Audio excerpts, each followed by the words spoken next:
चुका है, इसमें आप खुद को कहाँ देख रहे हैं? हम बिहार में बदलाव देख रहे हैं और जितने स्वयंभू एनालिस्ट और पत्रकार एनालिस्ट हैं जो कि बता रहे थे कि उनको पता है कि बिहार में क्या होने जा रहा है, उनको जमीन पर आते हुए दिख रहे हैं, क्योंकि किसी ने ये नहीं बताया, किसी ने ये प्रेडिक्ट नहीं किया कि बिहार में देश के राजनीतिक इतिहास का मतलब बिहार के राजनीतिक इतिहास में सबसे ज्यादा वोट होने जा रहा है। और इतनी बड़ी संख्या में जो पोलिंग हुई है, ये दिखाता है कि बिहार में बदलाव बिल्कुल होने जा रहा है निश्चित तौर पर। और बिहार में इस बार चुनाव में महिला एक्स फैक्टर नहीं है, बिहार का युवा एक्स फैक्टर है, बिहार का प्रवासी मजदूर एक्स फैक्टर है, क्योंकि वो अपने घर की महिला को बता रहा है कि वोट इस बार किसको देना है। 10,000 रुपए के लालच में अगले 5 साल का भविष्य नहीं बेचना है। तो नीतीश कुमार का ये दाव उल्टा पड़ने वाला है, क्योंकि लोग पैसा तो लिए हैं लेकिन उनके कहने पर वोट नहीं देंगे। ये फर्क आप समझिए। पहले के चुनाव में ये लोग छठ मनाकर चले जाते थे, फिर महिला अपने हिसाब से वोट करती थी।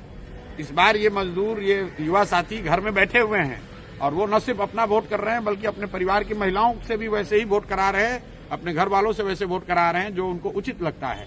तो इसलिए बिहार के इस बार के चुनाव का एक्स फैक्टर युवा है, बिहार के चुनाव का एक्स फैक्टर प्रवासी मजदूर है।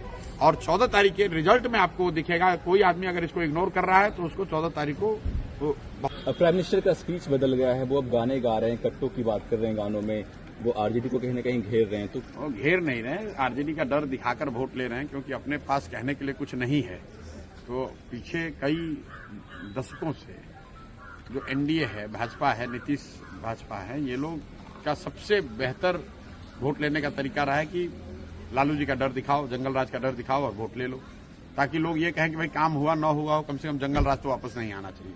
लेकिन इस बार वो स्थिति बदली हुई है। प्राइम मिनिस्टर ये जो कह रहे हैं वो शायद उनको जमीनी हकीकत इतना पता नहीं चल रहा है।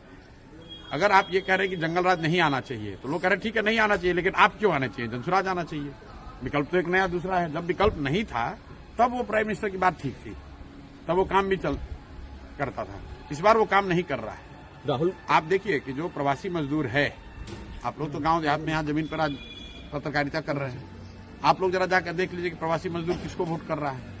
कल तक तो एनडीए को वोट कर रहा था, वो तो मोदी कर रहा था, आज तो वो नहीं कर रहा है। वो तो बिहार में फैक्ट्री रोजगार चाह रहा है और अमित शाह कह रहे हैं कि बिहार में तो फैक्ट्री के लिए जमीन है नहीं। तो इसका मतलब है कि आने वाले सालों में भी बिहार में फैक्ट्री नहीं लगेगा। अमित शाह ने खुद कह दिया, तो बिहार का युवा उनको क्यों वोट देगा।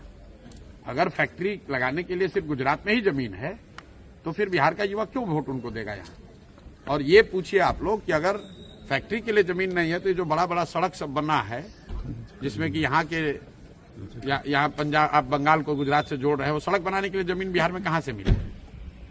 तो आपको अपना सड़क बनाना है, नेशनल हाईवे बनाना है तो बिहार में सड़क जमीन है, और बिहार के बच्चों के लिए फैक्ट्री बनाना है तो कह रहे कि यहाँ जमीन नहीं है।